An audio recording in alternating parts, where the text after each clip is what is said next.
Hi, I'm Alexandria Ingham from Show Snob. How are you? Hi, nice to meet you. Show Good. snob. Show Snob. So Oh, yeah, that sounds fun. we're Great. very snobby about our Great. picks. Wonderful.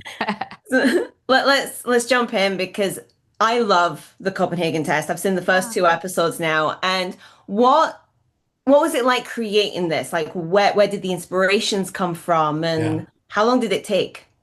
It took a while. First I had this idea in like 2017 and it was like percolating for a while. Just a mix of a couple different genres and inspirations. One was my deep love of Jean le Carré spy novels and like great Cold War paranoia, 60s, 70s, 80s, like the real tactile stuff. And then I had had a laptop that was hacked by people who were like ransomware, like encrypted, and was realizing as the job of a writer is to envision like, okay, if I'm afraid of this right now, if I'm afraid of my phone's being hacked and my webcam, what's next? What could be the next step 5 minutes in the future? And I started thinking about your eyes and ears being hacked. And then that started marrying with the idea of someone who worked in an intelligence agency not realizing they're looking and compromising top secret documents. So that's where the Jean Le Carré came in. And then the final piece was really my love of 90s cinema. And I realized like, oh, if you're keeping the hack open, you are creating a Truman Show world, which is one of my favorite movies. And there's this guy who's going to have to figure out what is real and what is not in my own life. And my entire life is the mission. And everything becomes about us trying to figure out what's the actual story being told for. What's the actual story being told and who's it being told for? And there's such a fear of it getting too bogged down in the mystery and everything, but I don't feel like yours does. Like I'm hooked immediately. So Great. how did you go about just making sure it was thrilling and interesting, but also not too, here's all the information.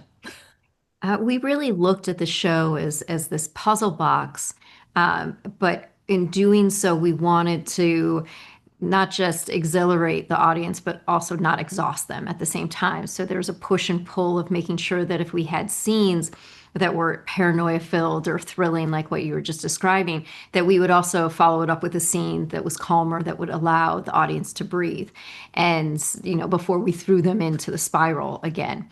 And that's really, we wanted the audience to be part of the viewing of the show in how they were sometimes ahead of Alexander, sometimes behind, sometimes he knew more than they did.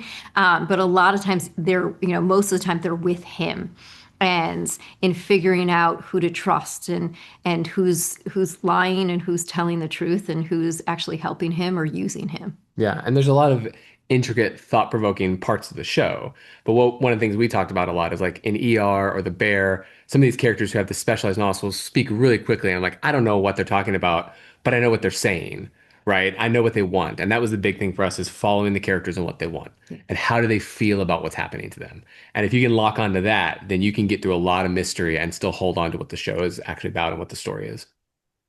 And you have this beautiful touch on like first generation Americans. Hmm. Like what did you do to, actually hone in on that and, be true to what the experience is like? Yeah, that's a great question. There's a William Faulkner quote, and he's just a paragon of racial understanding and justice. Like, don't even look him up. But he said that in order to write something that wasn't his own, there's experience, imagination, and research. And he said, I need two of the three. And so one of the things that I very much did not have this experience. I'm not a first generation American. I'm not a child of immigrants, but I knew that this story would have a different resonance if it was placed upon somebody who was constantly having to prove something that I've never had to prove. And I knew that was interesting. I knew that was like that was going to tell us more about what it's like to be American than any other kind of story. And so I had a lot of research I did. I got really involved and I had my imagination. And the one quote I'll append to Mr. Faulkner is you can do that and then you need to check and see how close you got. And that was really helpful to talk with Jen, whose parents are immigrants, and to hear some of the perspective she has, which she could speak for herself. And then also just like our executive producers, James Wan, and then when Simu came on board, each having a different perspective, like different kinds of families, and it's not one big monolith. And so you can do the really hard work, and then you need to see, hey, how is this ringing? How is this authenticity? Is it resonating at all? Well, and we had, so I'm first generation American, but we also filled our writer's room with first generation Americans that were from all over. Mm. And it's the idea that every one of us has a different story.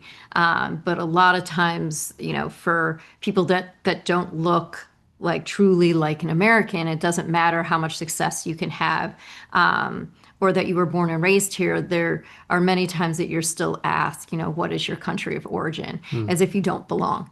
And so it was something that I think we talked about and made sure that we always had that as part of the heart of the show, and how much of the character of Alexander just wanted to prove that he not just belonged here, but that he loved this country and was willing to fight for it.